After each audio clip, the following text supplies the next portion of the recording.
کے طور پہ مطلب حکم دیتے عیسیٰ علیہ السلام تک حضرت موسیٰ علیہ السلام کی قوم سختی نال حکم آئی ہے یہ سے بتا رہی حکم الرحیم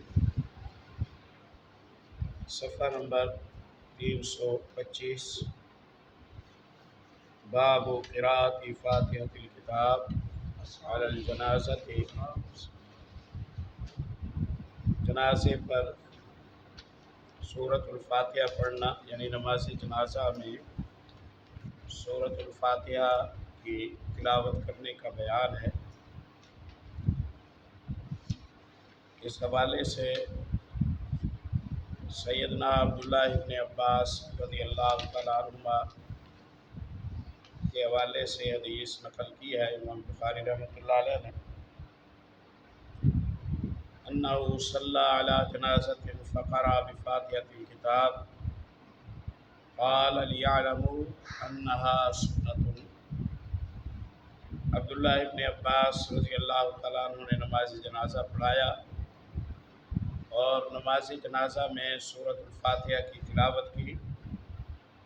نماز جنازہ سے فارغ ہونے کے بعد انہوں نے بیان کیا کہ میں نے بلند آواز سے سورۃ الفاتحہ پڑھ کے سنائی ہے تاکہ تم آگاہ ہو جاؤ کہ سورۃ الفاتحہ کا نماز جنازے میں پڑھنا نبی کریم صلی اللہ علیہ وسلم کا طریقہ ہے۔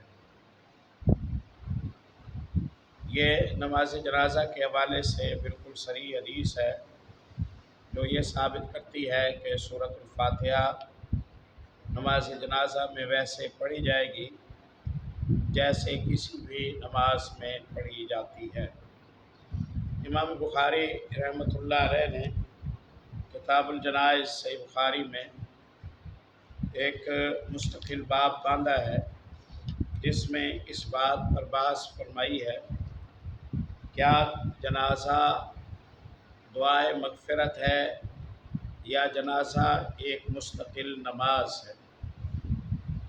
اس حوالے سے امام بخاری رحمۃ اللہ علیہ نے کوئی 10-12 قسم کے استدلال کیے ہیں جن سے یہ ثابت کیا ہے کہ نماز جنازہ ایک نماز ہے۔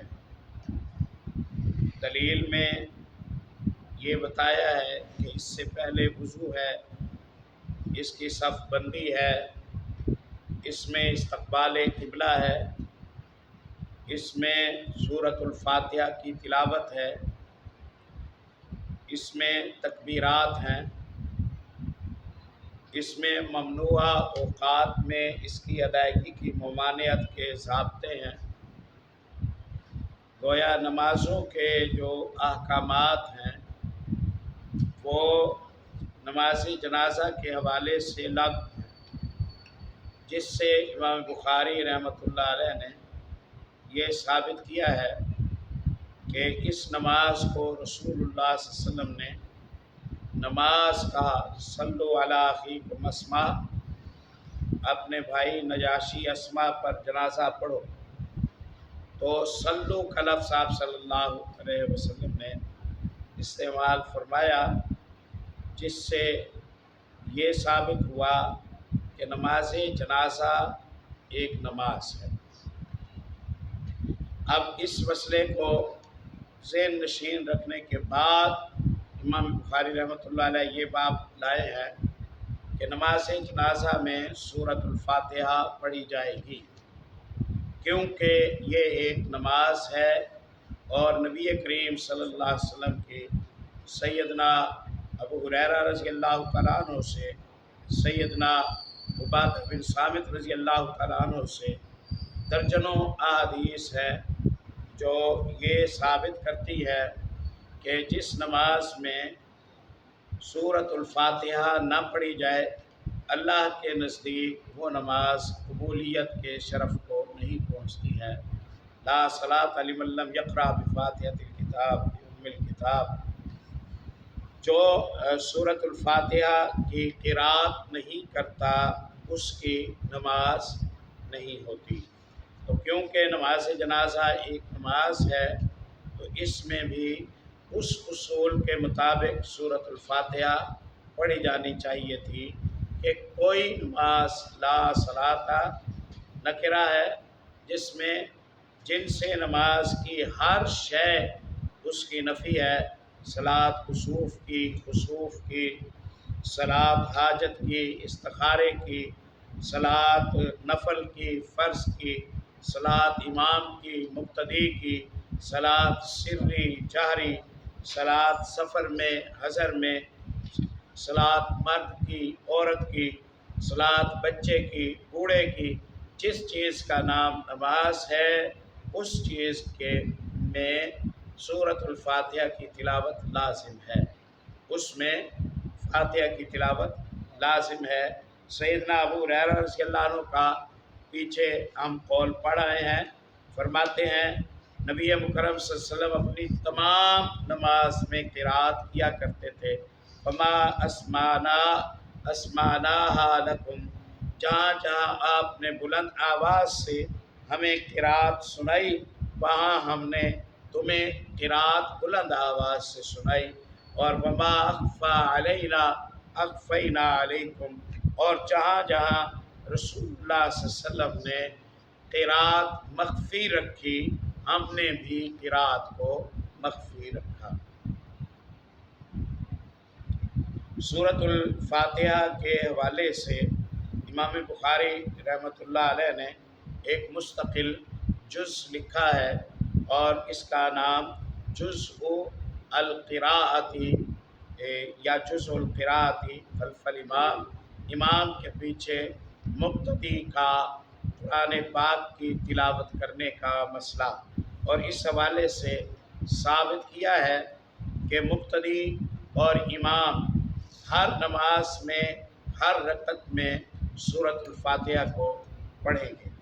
اصولی طور پر ان احادیث کی روشنی میں سورۃ الفاتحہ کا پڑھنا نماز کا ایک ضروری رکن ہے، نماز کا ایک ضروری رکن ہے، اور سورۃ الفاتحہ قیام میں پڑھی جاتی ہے، اور بالاتفاق جو قیام کرنا ہے نماز کے دوران یہ اس رکعت کا ایک مستقل رکن ہے۔ فاتحہ ایک رکن ہے اور قیام ایک دوسرا رکن ہے، جس کی فاتحہ چھوٹی لامحالہ اس کا قیام بھی چھوٹ گیا، کیونکہ وہ قیام کے بعد پہنچا۔ دو رکن چھوٹنے سے سجدہ سہو کفایت نہیں کرتا، دو رکن چھوٹ جائیں، حتیٰ کہ ایک رکن چھوٹ جائے تو رکعت دہرانی پڑے گی اور پھر سجدہ سہو کر کے اپنی اس خطا کی تلافی کرنی پڑے گی۔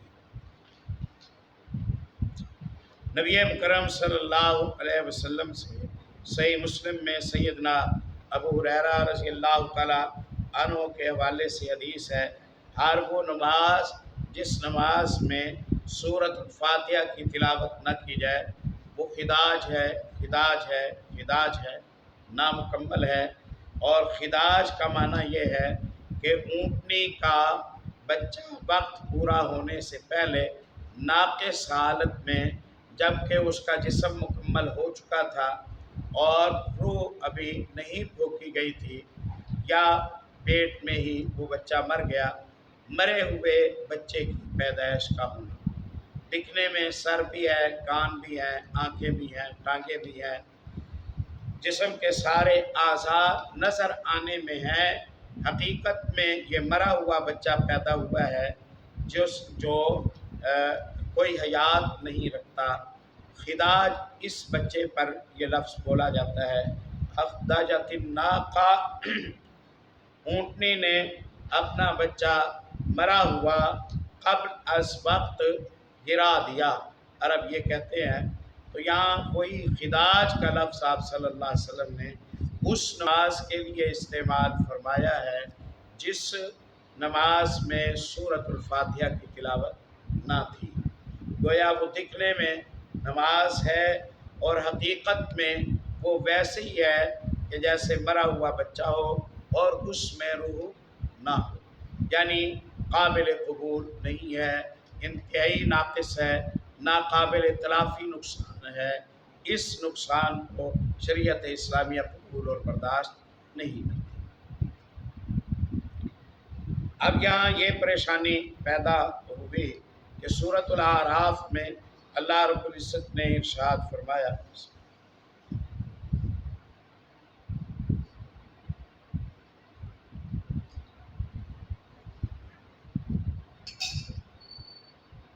وَإِذَا قُرِئَ الْقُرْآنُ فَاسْتَمِعُوا لَهُ وَأَنصِتُوا لَعَلَّكُمْ تُرْحَمُونَ، جب قرآن پاک کی تلاوت کی جائے توجہ سے سنا کرو اور خاموش رہا کرو تاکہ تم پر رحم کیا جائے۔ اس آیت میں کہا گیا کہ جب تلاوت کی جا رہی ہو تو تمہیں چپ رہنا چاہیے اور تمہیں کچھ نہیں پڑھنا چاہیے۔ یہ آیت کہتی ہے کچھ نہ پڑھو، چپ رہو، اور حدیث کہتی ہے کہ اگر نہیں پڑھو گے تو نماز نہیں ہوگی۔ تو حل اس کا کیا ہے؟ اس کا اولین حل تو یہ ہے کہ آیت سورۃ الاعراف کی ہے، مکی ہے، اور فاتحۃ الکتاب کے نماز کا حصہ ہونے کے جو راوی ہیں وہ اہل مدینہ ہیں۔ گویا سیدھے سادے لفظوں میں قرآن کی یہ آیت اتر چکی تھی اور پھر رسول اللہ صلی اللہ علیہ وسلم نے فاتحہ پڑھنے کا حکم فرمایا تھا۔ اگر یہ آیت نماز میں سورۃ الفاتحہ پڑھنے سے منع کر رہی ہوتی تو رسول اللہ صلی اللہ علیہ وسلم اللہ کا حکم نازل ہونے کے بعد بھلا اللہ کے حکم کی مخالفت کیوں کرتے؟ اور یقیناً آپ صلی اللہ علیہ وسلم بیان قرآن کے لیے آئے ہیں، مخالفت قرآن کے لیے نہیں آئے۔ آپ صلی اللہ علیہ وسلم قرآن کی مراد کی صحیح ترجمانی اور عکاسی فرماتے ہیں، نہ کہ قرآن کی مخالفت میں فتوے آپ صلی اللہ علیہ وسلم دیا کرتے تھے۔ آپ کے آیت میں تھے، آپ پڑھا کرتے تھے، آپ لکھوایا کرتے تھے، آپ کے علم میں تھی اس کی تفسیر۔ اس آیت کے باوجود آپ نے فاتحہ پڑھنے کا حکم دیا تو یہ ثابت ہوا کہ یہ آیت فاتحہ کے مضمون کے بارے میں نہیں ہے، ہوتی تو رسول اللہ صلی اللہ علیہ وسلم فاتحہ کی اجازت نہ دیتے۔ دوسری بات یہ ہے کہ آپ صلی اللہ علیہ وسلم یہ قرآن کی جو آیت ہے یہ تو یہ کہہ رہی ہے جب قرآن کی قرات کی جا رہی ہو، گویا اونچی آواز سے پڑھا جا رہا ہو تو تم غور سے سنو اور چپ رہو۔ تو سری نمازوں کے حوالے سے اسی آیت کی روشنی میں استدلال کرنے والے جو ہمارے احباب ہیں انہیں چاہیے کہ وہ کہیں کہ بھئی ظہر میں اور عصر میں کیونکہ قرات امام کی سری ہوتی ہے اس میں پڑھ لیا کرو، لیکن دیکھا یہ گیا ہے کہ ہمارے پیارے محترمین معززین، ہمارے پیارے بھائی، وہ سری نمازوں میں بھی مقتدی کو فاتحہ پڑھنے کی اجازت نہیں دیتے۔ اگر قرآن کی آیت اذا قرئ القرآن فاستمعوا له وانصتوا لعلکم ترحمون ہے اور اس میں قرات کے وقت فاتحہ پڑھنے سے منع ہے جیسے ہمارے بھائیوں نے کہا، تو ظہر اور عصر میں پھر ہمارے بھائیوں کو چاہیے تھا کہ وہ اجازت دیں، اس وقت بھی انہوں نے اجازت نہیں دی۔ تو آیت کا تعلق حقیقت میں نماز کے ساتھ نہیں ہے، فاتحہ سے روکنے کے ساتھ انشاءاللہ نہیں ہے۔ اس حوالے سے ہمارے احناف احباب ہیں جو ان کا دو تین طرح کا موقف ہے، بعض اسے پڑھنے کو جائز بھی قرار دیتے ہیں، جیسے کہ ابھی مفتی تقی عثمانی حفظہ اللہ نے اپنے بھائی جناب رفیع عثمانی رحمہ اللہ کا نماز جنازہ پڑھایا تو اس میں سورۃ الفاتحہ پڑھی، ایک مسئلہ اٹھا تو کچھ لوگ اس میں فقہ حنفی سے وابستہ ہمارے پیارے بھائی وہ اس مسئلے میں نرم گوشہ رکھتے ہیں، اس مسئلے میں نرم گوشہ رکھتے ہیں۔ ہم خیر مقدم کرتے ہیں منصفانہ بات کا، منصف مزاجی کا، ہمدردی اور خیر خواہی کا اور رائے میں اعتدال کا، اچھی بات ہے۔ بعض احباب اس حوالے سے افضل غیر افضل کا فرق کرتے ہیں کہ گنجائش ہے، پڑھ لو نہ پڑھو برابر ہے وغیرہ، اور بعض احباب اس میں کافی شدت کرتے ہیں. ان کا کہنا ہے کہ اگر فاتحہ پڑھو گے امام کے پیچھے تو تمہارے منہ میں کھارے جائیں گے، تمہارے منہ میں فلاں جائے گا فلاں جائے گا. یہ انگاروں کے متعلق جتنی روایات ہیں کوئی بھی سند صحیح ثابت نہیں ہے. یہ بھلا کیسے ہو سکتا ہے کہ ایسے گناہ کا نعوذ باللہ رسول اللہ صلی اللہ علیہ وسلم حکم دے جس کے ارتکاب سے نمازی کے منہ میں انگارے جائیں اور آپ فرمائیں کہ تو فاتحہ نہیں پڑھے گا تو تیری نماز نہیں ہوگی، اللہ تجھے جہنم میں ڈال دے گا. نمازی تو پھنس گیا. نبی کی مانے صلی اللہ علیہ وسلم تو منہ میں انگارے جاتے ہیں، نعوذ باللہ من ذالک. اور اگر انگاروں سے بچنا چاہتا ہے تو پھر نماز نہیں ہوتی اور جہنم کی آگ میں جلتا ہے. یہ پڑھنا بھی چاہتا ہے اور آگ انگاروں کی صورت میں یا پورے جہنم کی صورت میں اسے ملتی ہے. نہیں پیارے بھائی، ایسی بات نہیں، ایسی بات نہیں ہے. بعض پیارے بھائی کہتے ہیں بھئی ہمارے پاس قرآن کی دلیل ہے، اذا قرئ القرآن فاستمعوا له وانصتوا لعلکم ترحمون. تمہارے پاس حدیث کی دلیل ہے، پہلا نمبر قرآن کا، دوسرا نمبر حدیث کا. نہیں میرے بھائی، نہیں میرے بھائی، آپ یہ کیوں سوچتے ہیں کہ نبی صلی اللہ علیہ وسلم نے قرآن کی مخالفت کی؟ بھلا امتی کو ایسے سوچنا چاہیے کہ نبی خاتم الانبیاء رحمۃ للعالمین صلی اللہ علیہ وسلم قرآن میں حکم کچھ آتا تھا، آپ کچھ اور بیان کرتے تھے. آپ اسے اختلاف مانتے ہی کیوں ہیں؟ آپ اسے اختلاف کے نبی صلی اللہ علیہ وسلم کی یہ حدیث قرآن کے خلاف ہے؟ نہیں ہے قرآن کے خلاف. وہ اپنے مقام پر ہے، یہ مستثنیٰ صورت ہے. وہ اپنے مقام پر ہے، یہ مستثنیٰ صورت ہے.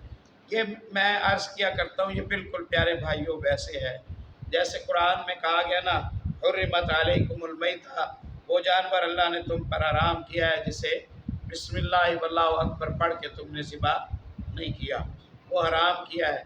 مچھلی منڈی میں مچھلی منوں ٹنوں کے حساب سے روزانہ بکتی ہے، فارموں میں تیار ہوتی ہے، تلائی ہوتی ہے، لوگ کھاتے ہیں. ساری سردیاں 6 مہینے تک چلتی رہتی ہے. حنفی، شافی، مالکی، حنبلی، ہر طرح کے اہل اسلام بلا جھجک مچھلی کو کھاتے ہیں. دنیا میں کوئی شخص بھی مچھلی کو ذبح نہیں کرتا. زندہ کو بھی پکڑتا ہے، اسے بھی بسم اللہ واللہ اکبر کہہ کے ذبح نہیں کرتا ہے. کیوں بھائی؟ اس لیے ذبح نہیں کرتا کہ پیارے نبی صلی اللہ علیہ وسلم کے 2 لفظ ہیں، الحل میتۃ وحلت لنا میتتان ودمان السمک والجراد. رسول اللہ صلی اللہ علیہ وسلم کے 2 لفظ آئے ہیں، ہمارے لیے مچھلی کو حلال کر دیا ہے اللہ نے. یہ مر بھی جائے، پانی کے اندر بھی مر جائے تو یہ حلال ہے، یہ حلال ہے. تو مچھلی حلال ہے، حالانکہ قرآن نے کہا کہ مردار تم پر حرام ہے. تو قرآن کی آیت مچھلی کے علاوہ باقی چیزوں پر معمول کی جائے گی اور مچھلی اس میں سے مستثنیٰ سمجھی جائے گی. تو قرآن کی آیت سورۃ اعراف کی جب قرآن پڑھا جائے تو چپ رہا کرو، غور سے سنا کرو. یہ فاتحہ کے علاوہ کے بارے میں ہے، فاتحہ کے بارے میں نہیں ہے. یوں انشاءاللہ حدیث پر بھی عمل ہو جائے گا اور قرآن پر بھی عمل ہو جائے گا اور پریشانی بھی کوئی پیدا نہیں ہوگی. اور رزق میں بھی مسلمان نہیں آئے گا، رزق میں بھی مسلمان نہیں آئے گا. تو فاتحہ کی اسپیشلی اجازت ہے انشاءاللہ. سیدنا ابو ہریرہ رضی اللہ عنہ نے جب یہ بیان کیا تو شاگرد نے کہا کہ میں جب امام کے پیچھے ہوتا ہوں، امام اونچی آواز سے پڑھ رہا ہوتا ہے تو اس وقت میں پڑھوں یا نہ پڑھوں؟ تو ابو ہریرہ رضی اللہ عنہ نے کہا اقرا بہا فی نفسک یا فارسی ہو، او فارسی تو دل میں پڑھ لیا کر، او فارسی تو دل میں پڑھ لیا.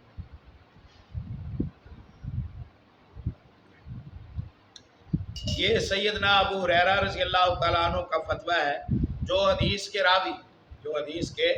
راوی ہیں، خداج والی حدیث کے وہ راوی ہیں، وہ فتویٰ یہ دیتے ہیں کہ اگر امام اونچی آواز سے پڑھ رہا ہو تو مقتدی آہستہ آواز سے فاتحہ پڑھے گا، فاتحہ چھوڑے گا نہیں.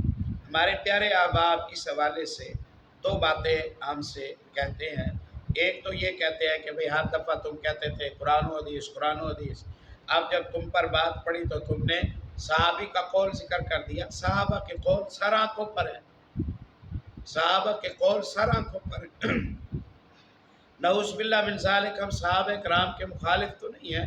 ہاں کوئی ایسا امتحان آ جائے کہ صحابی کا قول یا کسی امتی کا قول یا کسی نبی کا قول محمد رسول اللہ صلی اللہ علیہ وسلم کے فرمان سے متصادم ثابت ہو جائے، دلیلیں ہم پلہ ہیں اور کوئی اور جمع کی صورت نہ ہو، تو اس وقت ہم کہیں گے کہ نہیں میاں اب ہم رسول اللہ کی بات کو چنیں گے اور غیر نبی کی بات کو، اس کا مغالطہ، اس کی بھول، اس کی لا علمی، کسی اور مجبوری پر معمول کریں گے۔ یہ تو نہیں کہا کہ صحابہ کی بات نہیں سننی، صحابہ کے اشارے ہمارے سر آنکھوں پر، ان پر ہم دل و جان سے قربان ہیں۔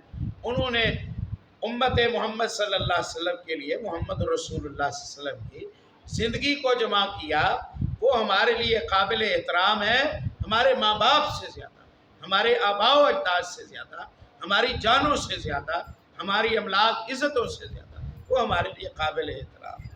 ہم ان کے فرامین کو سر آنکھوں پر رکھتے ہیں، لیکن جہاں کوئی ایسا امتحان آ جائے کہ ان کی بات اللہ یا اللہ کے رسول صلی اللہ علیہ وسلم کی بات کے مطابق نہ ہو، تو پھر ہم ہاتھ کھڑے کر دیتے ہیں، صحابہ کا ادب کرتے ہیں، صحابہ کا احترام کرتے ہیں، ان کی مجبوریاں تلاش کرتے ہیں، ان کے عذر احتمالات پیش کرتے ہیں، ان کا پورا 100% گمان ان کے متعلق اچھا رکھتے ہوئے بچاؤ کرتے ہیں، اور بات وہی مانتے ہیں جو قرآن و حدیث میں ادب و آداب کے سارے ضابطوں کا خیال رکھتے ہیں۔ ایک بات تو ہمیں یہ تانا نہ دیا جائے کہ ہم تو ویسے تو صحابہ کے ہم منکر تھے اور اب فاتحہ کا مسئلہ ہمارے سر پر پڑا تو اب ہمیں ابو ہریرہ یاد آ گئے رضی اللہ تعالیٰ عنہ۔ نہیں، ہمیں ہمیشہ یاد رہتے ہیں سارے صحابہ کرام ہمارے دلوں کے تارے ہیں، ابو ہریرہ رضی اللہ تعالیٰ عنہ یا کوئی، یہ ایک بات۔ دوسری بات یہ کی گئی ہے، ان کا ہمارے بھائیوں کا یہ کہنا ہے کہ جی یہ تو ابو ہریرہ رضی اللہ تعالیٰ عنہ ہے۔ علماء نے لکھا ہے کہ جی صحابہ کرام میں فقیہ اور مجتہد لیول کے 10-11 تھے، باقی سارے تو فقیہ یعنی عالم نہیں تھے۔ ان کا جو حفظ حدیث کا معاملہ تھا، رٹا اچھا تھا، یاد کر لیتے تھے، لیکن اس کے احکام، مسائل، استنباط، مسئلے نکالنا، مسائل بتانا، یہ اہلیت نہیں تھی۔ نہیں، یہ خوفناک بات ہے، یہ خطرناک بات ہے، ایسا نہیں ہے۔ محدثین کہتے ہیں راوی الحدیث یروا ادرا بما یروی، حدیث کا راوی اس کے معنی کو زیادہ بہتر جانتا ہے، حدیث کا معنی راوی اس کے معنی کو زیادہ بہتر جانتا ہے۔ تو راوی حدیث سیاق سے، سباق سے، موقع سے آگاہ اور واقف ہے۔ ابو ہریرہ رضی اللہ تعالیٰ عنہ نے کہا کہ دل میں پڑا کر یہی سیکھا انہوں نے محمد رسول اللہ صلی اللہ علیہ وسلم سے، اور میں نے بخاری کے حوالے سے پیچھے ابھی حوالہ دیا ہے۔ آپ ابو ہریرہ فرماتے ہیں کہ تمام نمازوں میں رسول اللہ قرات کیا کرتے تھے، تمام نمازوں میں، فی کل الصلاۃ کان قرأ رسول اللہ صلی اللہ علیہ وسلم ما اسمعناہ لکم وما اخفی علینا اخفیناہ علیکم۔ ہر نماز میں رسول اللہ نے قرات کی، اور جہاں سنایا وہاں ہم نے سنا دیا، اور جہاں نہیں سنایا وہاں ہم نے نہیں سنایا۔ قرآن پاک میں بھی اللہ رب العزت نے ارشاد فرمایا فَقْرَؤُوا مَا تَيَسَّرَ مِنَ الْقُرْآنِ، جتنا میسر ہو قرآن پاک کی تلاوت کیا کرو۔ یہ آیت بھی یہ بتاتی ہے کہ تلاوت کرنی ہے، اور قرآن کا کم از کم حصہ جس کی نماز میں تلاوت کرنی ہے وہ سورۃ الفاتحہ ہے انشاءاللہ۔ سورۃ الفاتحہ کے پڑھنے سے سورۃ اعراف کی آیت کی انشاءاللہ کوئی مخالفت نہیں ہوگی۔ اب کہنا یہ کہ جی یہ تو قرات ہے، یہ تو قرات ہے، اور قرآن نے کہا قرات سے، ہم مانتے ہیں یہ قرات ہے، ہم مانتے ہیں یہ قرآن کا حصہ ہے۔ اس سب کے باوجود فاتحہ کی آپ صلی اللہ علیہ وسلم نے اسپیشل اجازت، سری میں جاری میں دونوں طرح کی حدیثیں آتی ہیں۔ سیدنا عبادہ بن صامت رضی اللہ تعالیٰ عنہ کہتے ہیں فجر پڑھائی محمد رسول اللہ صلی اللہ علیہ وسلم نے، نماز کا سلام پھیرا، لوگوں کی طرف متوجہ ہوئے، پڑھتے ہو تم میرے پیچھے؟ کہا پڑھتے ہیں۔ آپ نے فرمایا میں بھی کہوں کہ مجھ پر قرات بھاری کیوں ہو رہی ہے؟ نہ پڑھا کرو مگر فاتحہ، کیونکہ اس کے بغیر نماز قبول نہیں ہو۔ لے یہ نماز جاری ہے، یہ نماز فجر کی ہے، اونچی آواز سے امام کے پڑھنے والی نماز ہے۔ اور آپ نے صراحت کی کہ نہ پڑھا کرو مگر فاتحہ، کیونکہ مجبوری یہ ہے کہ فاتحہ کے بغیر نماز قبول نہیں ہوتی، کیونکہ مجبوری یہ ہے کہ فاتحہ کے بغیر نماز قبول نہیں ہوتی۔ تو خود آپ صلی اللہ علیہ وسلم نے ارشاد فرمایا، جس سے یہ ثابت ہوا کہ جاری نمازوں میں بھی قرات کی جائے گی۔ اور بعض اہل علم کا موقف یہ ہے کہ سری نمازوں میں فاتحہ نہ پڑھو اور جاری نمازوں میں فاتحہ نہ پڑھو۔ شیخ ناصر الدین البانی رحمۃ اللہ علیہ، علامہ ابن تیمیہ رحمۃ اللہ علیہ، اکثر عرب علماء یہی موقف ہے کہ سری میں پڑھ لو اور اونچی آواز والی نمازوں میں فاتحہ نہ پڑھو، تاکہ قرآن پر بھی عمل ہو جائے اور حدیث پر بھی عمل ہو جائے۔ نہیں، اس طرف جانے کی انشاءاللہ ضرورت نہیں ہے۔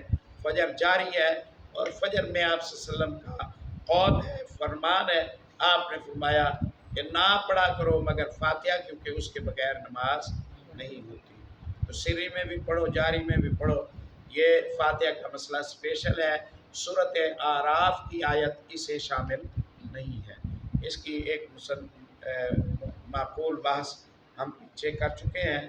تو نماز جنازہ میں جب آپ تشریف لے جائیے تو آپ سورۃ الفاتحہ ضرور پڑھیے، تاکہ آپ کی نماز قبول ہو اور آپ کی جو شفاعت ہے وہ میت کے حق میں بہتری کا سبب بنے۔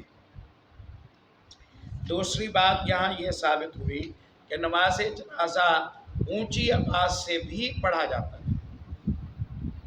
دوسری بات یہ ثابت ہوئی کہ نماز جنازہ اونچی آواز سے بھی پڑھا جاتا تھا، کیونکہ ابن عباس رضی اللہ تعالیٰ عنہما نے جنازہ پڑھایا اور جنازے کے بعد کہا، میں نے اس لیے ایسا کیا تاکہ تمہیں پتہ چل جائے کہ یہ سنت ہے۔ اب اگر ابن عباس آہستہ آواز سے پڑھتے تو پچھلوں کو تو پتہ نہ چلتا کہ ابن عباس نے فاتحہ پڑھی ہے یا نہیں پڑھی۔ باب فاتحہ کا ہے تاکہ تمہیں پتہ چل جائے کہ یہ سنت ہے۔ اس کا معنی یہ ہے کہ ابن عباس نے فاتحہ سنا کر پڑھی۔ اس کا معنی یہ ہے کہ ابن عباس نے فاتحہ سنا کر پڑھی تھی۔ تو سنا کر پڑھنا نماز جنازہ انشاءاللہ اس حدیث کی روشنی میں ثابت ہو گیا۔ اور ایسے ہی صحیح مسلم میں سیدنا ثوبان رضی اللہ تعالیٰ عنہ کے حوالے سے آتا ہے، نبی مکرم صلی اللہ علیہ وسلم نے ایک جنازہ پڑھایا۔ جنازے میں آپ صلی اللہ علیہ وسلم نے عاجزی و انکساری کے ساتھ بڑی رقت آمیز دعائیں کی۔ میت کی بخشش کے حوالے سے میں دعائیں سنتا رہا اور دل میں نے سوچا کاش یہ جنازہ میرا ہوتا اور محمد رسول اللہ صلی اللہ علیہ وسلم اتنی عاجزی اور انکساری اور ایسے رقت آمیز انداز سے میرے لیے دعائیں کرتے، میری بخشش ہو جاتی۔ تو ثوبان یہ تمنا اسی لیے تو کر رہے ہیں کہ ثوبان نے رسول اللہ کی دعاؤں کو سنا۔ آپ سنا کر دعائیں نہ پڑھ رہے ہوتے تو ثوبان تمنا نہ کرتے۔ ہاں، مسئلے میں وسعت ہے، اعتدال رکھنا چاہیے، ہمیں اس میں کوئی شبہ نہیں ہے کہ سرًا خاموش آہستہ آواز سے دل ہی دل میں نماز جنازہ پڑھنا احادیث صحیحہ سے انشاءاللہ اس کا تذکرہ ملتا ہے۔ کوئی حرج کی بات نہیں ہے، پڑھا جا سکتا ہے۔ جیسے ہم نے کہا کہ سرًا جائز ہے، ویسے ہی ہم یہ بھی عرض کر رہے ہیں کہ ابن عباس رضی اللہ عنہ کی حدیث، ثوبان رضی اللہ عنہ کی حدیث یہ تقاضا کرتی ہے کہ جنازہ اونچی آواز سے پڑھنا بھی جائز ہے انشاءاللہ۔ لیکن امام اونچی آواز سے جنازہ پڑھ رہا ہو، پچھلے آمین آمین جہراً کہیں، اس کا میرے علم میں کوئی ثبوت نہیں ہے، اس کا میرے علم میں کوئی ثبوت نہیں ہے۔ تو آپ بھی پڑھیے اور وہ بھی پڑھیں۔ لیکن ہمارے یہاں مسئلہ یہ ہے، اکثر عوام الناس کو نماز جنازہ کی دعائیں نہیں آتی ہیں، اس لیے ہم مناسب یہ سمجھتے ہیں کہ امام کچھ ٹھہراؤ کے ساتھ اور قدر بلند آواز سے نماز جنازہ پڑھایا کرے، تاکہ پچھلوں کے لیے امام کی دعا سن کے، یہ قرآن تو نہیں ہے کہ جب پڑھا جا رہا ہو تو خاموش رہنا ہو، یہ تو دعائیں ہیں نا، امام کی قرات، امام کی دعائیں سن کے پچھلا ان دعاؤں کو ساتھ دہرا سکے اور اس کی جو سفارش ہے وہ حقیقی رہ جائے اور اس کی محض فارمیلٹی حاصل نہ بنے. بس کفایت کرتے ہیں. سبحان اللہ.